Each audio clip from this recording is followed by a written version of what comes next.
और जब इसी सदन में सत्ता पक्ष और विपक्ष की महिलाओं को जिस समय त्वरित के विकास के कार्यों की निधि देने की बात होती है तो वहां पे आपके 5-5 करोड़ की धनराशियां जाती हैं और विपक्ष के जो विधायक हैं उनके बजट काट लिए जाते हैं। क्या ये उनके विधायक क्षेत्र विधानसभा के क्षेत्रों की आधी आबादी का अपमान नहीं है?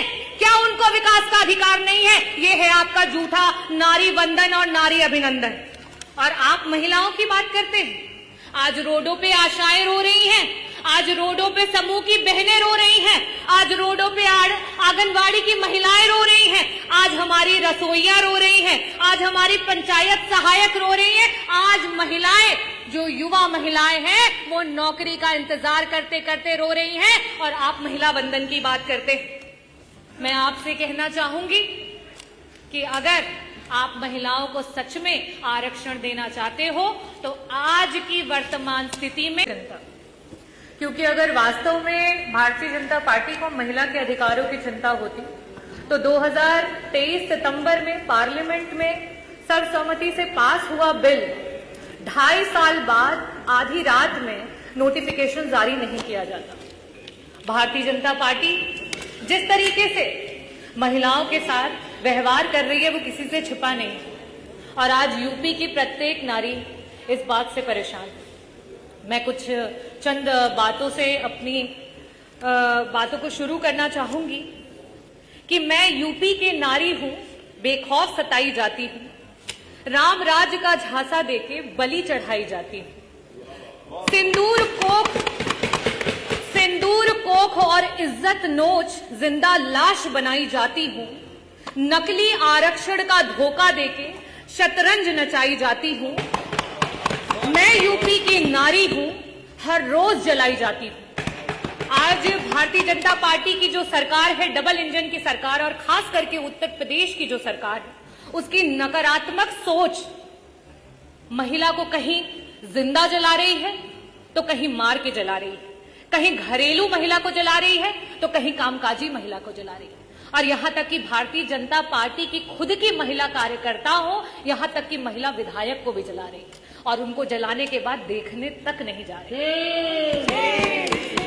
मैं पूरे सदन की तरफ से माननीय विधायक अनुपमा जायसवाल जी जल्दी स्वस्थ हों उसकी कामना करती हूं और ये भी कहना चाहती हूं कि जिस भारतीय जनता पार्टी ने उत्तर प्रदेश के पूर्व मुख्यमंत्री जी की स्वर्गीय मां को भी अपनी गंदी राजनीति में खींचने से नहीं छोड़ा, वो सबसे पहले गए, क्योंकि वो असली महिला का सम्मान जानते हैं और समाजवादी पार्टी असली महिला का सम्मान जानती है। और उसके बाद भारतीय जनता पार्टी के 2 डिप्टी सीएम उनके बाद जाते हैं अपनी महिला विधायक को देखने के लिए, और यही है आपका नारी वंदन। मैं जो सरकार, भारतीय जनता पार्टी की सरकार महिला की सुरक्षा की बात करती है, महिला की सुरक्षा के नाम पर जीरो है और जब बड़ी बड़ी बातें करनी होती हैं तो हीरो हैं।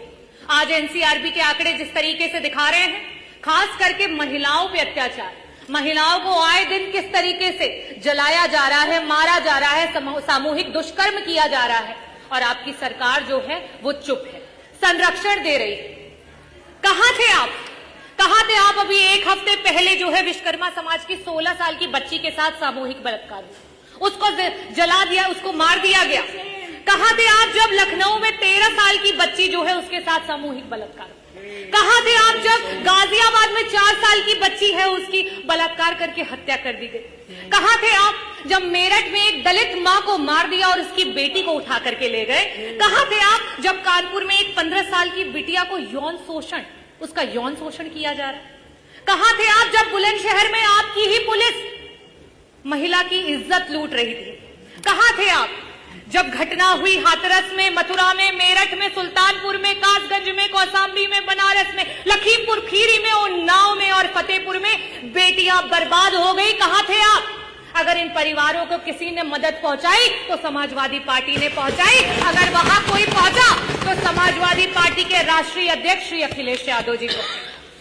चाहे पार्लियामेंट हो चाहे यूपी की असेंबली, पार्लियामेंट में आप नेहरू को कोसो और जब यूपी की विधानसभा हो तो आप नेताजी को तोसो। और क्यों? क्योंकि आपका तो यही धंधा है, क्योंकि आपका तो सारा काम मंदा है।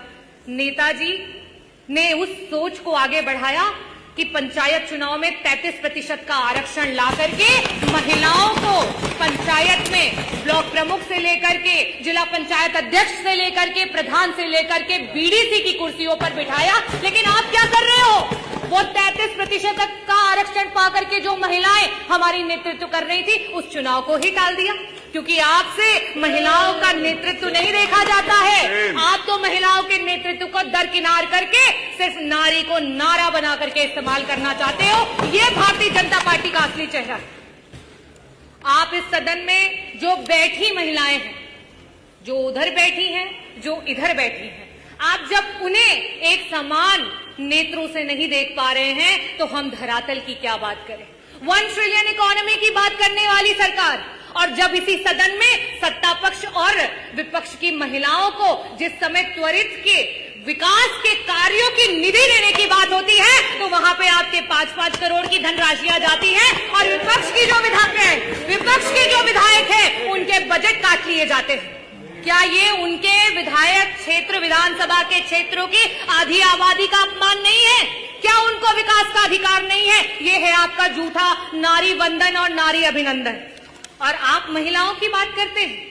आज रोडों पे आशाएं रो रही हैं, आज रोडों पे समूह की बहनें रो रही हैं, आज रोडों पे आंगनवाड़ी की महिलाएं रो रही हैं, आज हमारी रसोइयां रो रही हैं, आज हमारी पंचायत सहायक रो रही हैं, आज महिलाएं जो युवा महिलाएं हैं वो नौकरी का इंतजार करते करते रो रही हैं और आप महिला वंदन की बात करते हैं।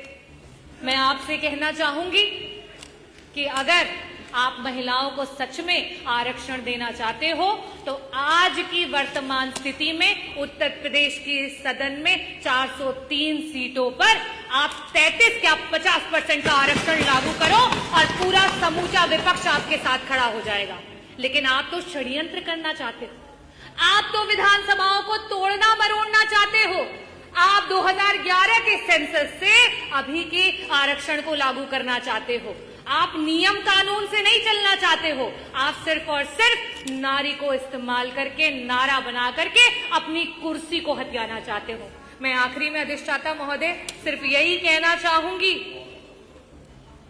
कि ये बिल पे चर्चा तो बस एक बहाना था, महिला का नाम लेकर वोट पर निशाना था और आरक्षण का ढोंग पीटकर लागू नहीं कराना था। और हम समाजवादी पार्टी के लोग हमेशा से महिलाओं के हितैषी रहे हैं, महिलाओं को आगे बढ़ाने की बात करते हैं, महिलाओं की बराबरी की बात करते हैं। अगर एक दलित महिला और आदिवासी महिला को और अगड़ी महिला को अधिकार है तो एक ओबीसी समाज की महिला को भी अधिकार है, एक अल्पसंख्यक समाज की महिला को भी अधिकार है कि उच्च सदन में जाकर के बैठे। लेकिन आपके षड्यंत्र और मंसूबे और जो भारतीय जनता पार्टी ने करने का प्रयास किया है, माननीय अधिष्ठाता महोदय अभी तो 8 मिनट हुए भी नहीं, पूरा कर लेने 7 मिनट। अभी अच्छा करिए जल्दी करिए। जो नरेटिव सेट करने का प्रयास किया है वो नरेटिव धरातल पर फेल हो गया है और 2027 में पीडीए की जो ए है आधी आबादी वो बढ़ चढ़ करके आपको आईना दिखाएगी और 2027 में समाजवादियों की